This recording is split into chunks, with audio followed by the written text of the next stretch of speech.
నిజామాబాద్ జిల్లా వర్ణి మండలం సత్యనారాయణపురం గ్రామ పంచాయతీ పరిధిలో గల ఎన్డీసీసీబీ బ్యాంక్ ప్రాంగణంలో గడ్డి మందును పిచికారీ చేయించారు.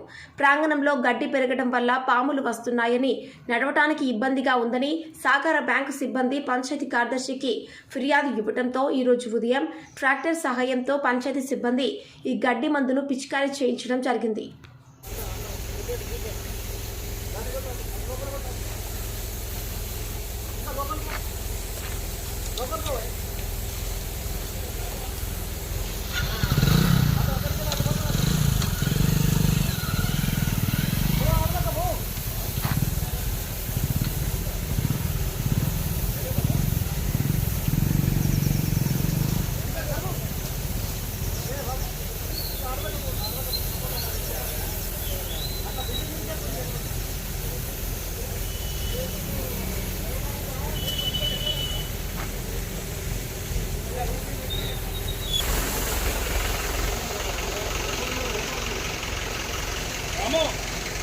సందులో